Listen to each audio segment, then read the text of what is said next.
Welcome to Australian Gold Miners. My name is Minesh. Today is the 12th of December 2021. In my first YouTube video, I discussed how I chose the list of gold miners to invest in on the ASX. Today I will look at this further. At the list of Australian major gold miners as per GDX listing, 12th of December 2021.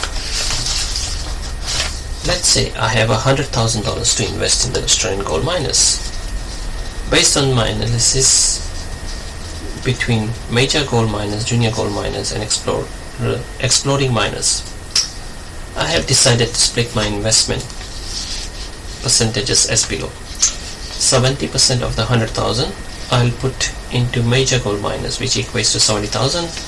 20% of the $100,000 I will invest in the junior gold miners, which equates to $20,000. 10% of the 100,000 I will invest in Australian gold explorer gold miners, which equates to $10,000.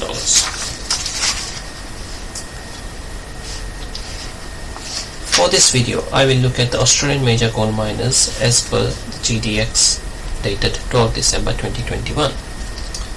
The question for today is, of these 10 listed gold miners, which should I invest in, and how much of the $170,000 should I put into each of these stocks? First, let's look at what metals do each of these 10 listed major gold miners produce. We will look at how much of these metals were produced as per the financial statements which were published as of 12 December 2021. Based on the released financial data of 12 December 2021, this spreadsheet looks at what was published. Newcrest Mining and Evolution Mining have exposure to gold, copper and silver. These two miners are a good investment if you want to reduce your risk of exposure from gold and also from the fluctuations in the price of gold. They also add a risk of exposure to the other metals, so choose wisely. The other 8 producers only produce gold.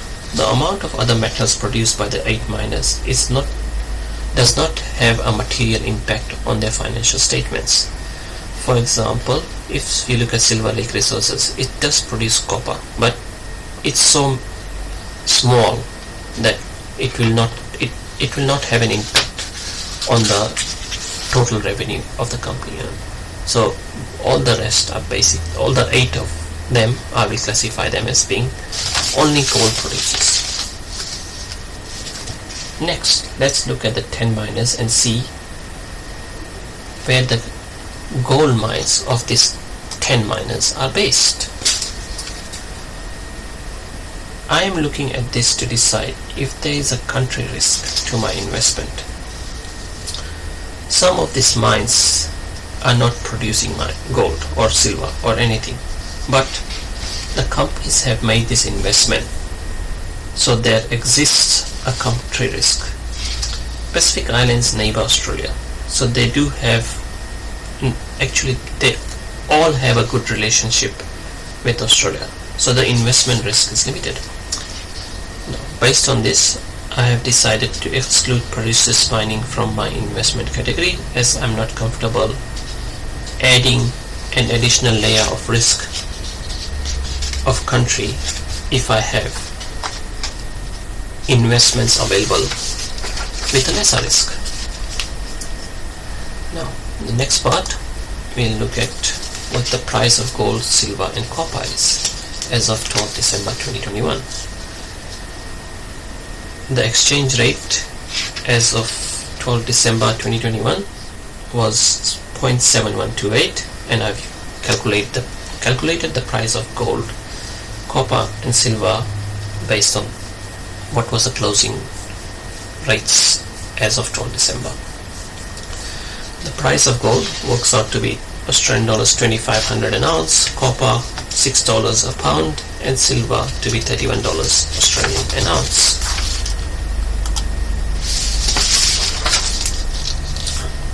Producing gold is very energy dependent, and if the price of energy rises, it will increase the production cost of the gold miners. All-in sustaining cost sorry, this is supposed to say AISC. So all-in represents all-in sustaining cost. The published figures for all-in sustaining cost are cash costs and do not include the cost of investment.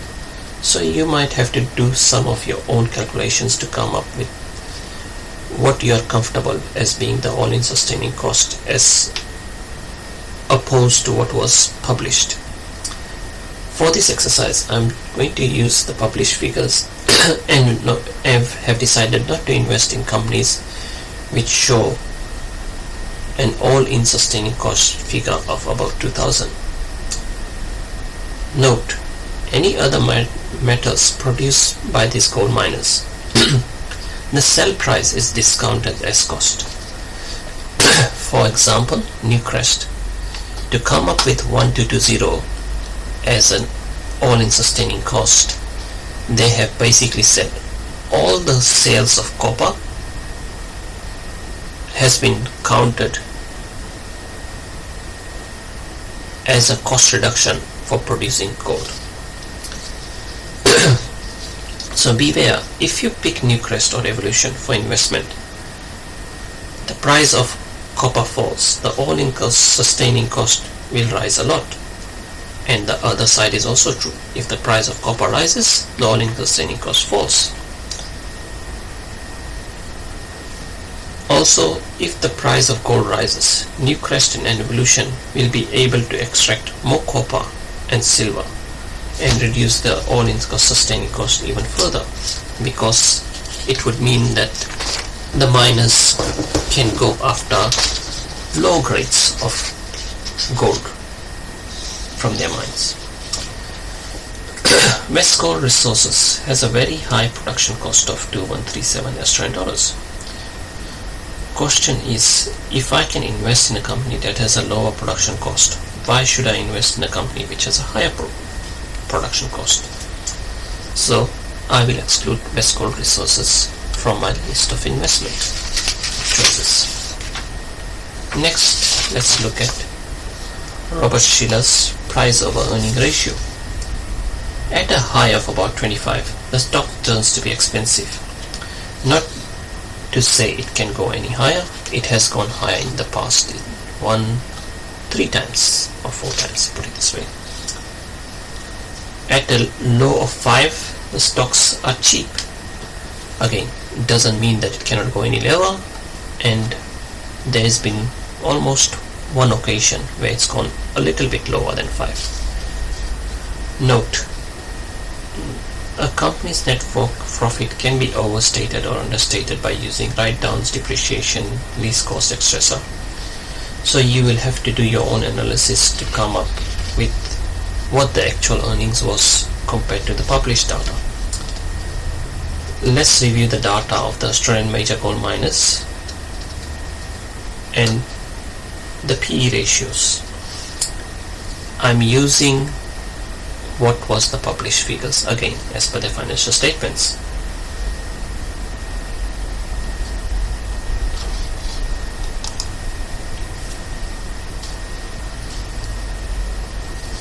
Now, are there any stocks based on the PE ratios which are expensive at the moment to invest in? If I look at the PE ratios, basically I'm using the financial data to evaluate the stocks.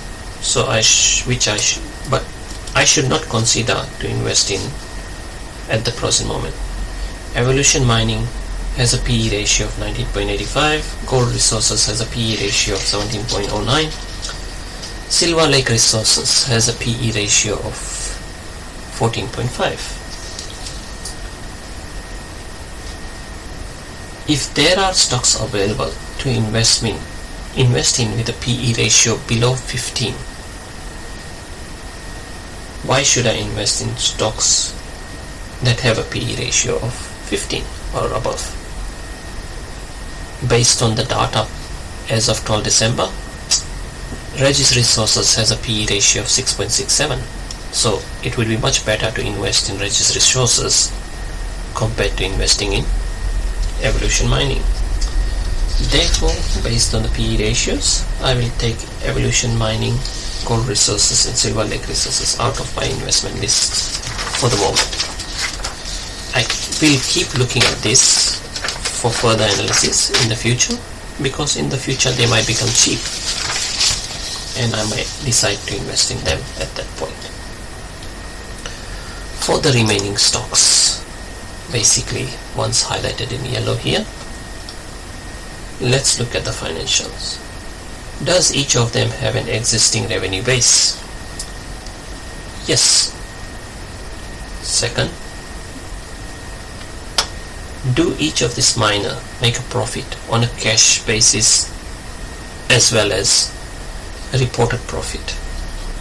Now, if I look at the cash flow basis, they are all positive. If I look at the reported profit as per their financial statements, St. Barbara has made a loss. Again, this is made a loss if you review the financials because they have included write-downs.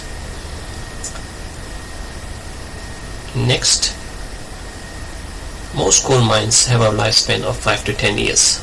So are these miners making new investments?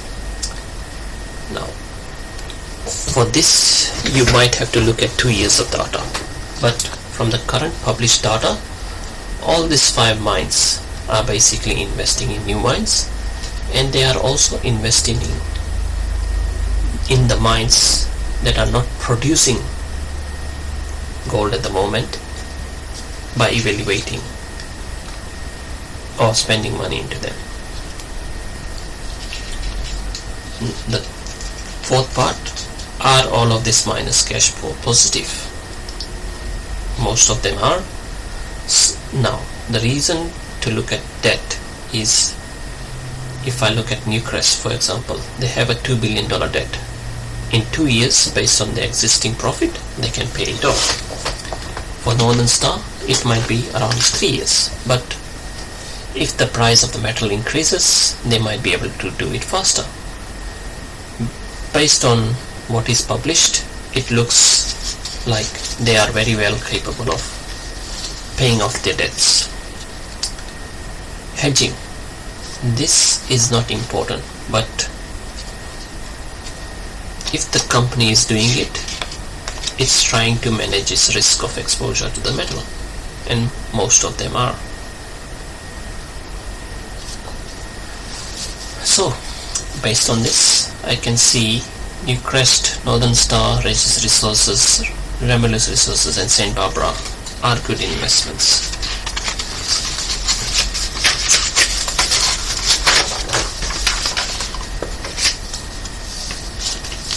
I have decided to basically invest $50,000 into Newcrest and $5,000 each into Northern Star, Regis Resources, Remulus Resources and St. Barbara mines.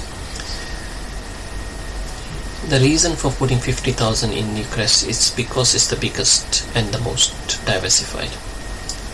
Put it simply, it's the Woolworths and Coles of the coal mining sector, and a lot of deep pockets will line up to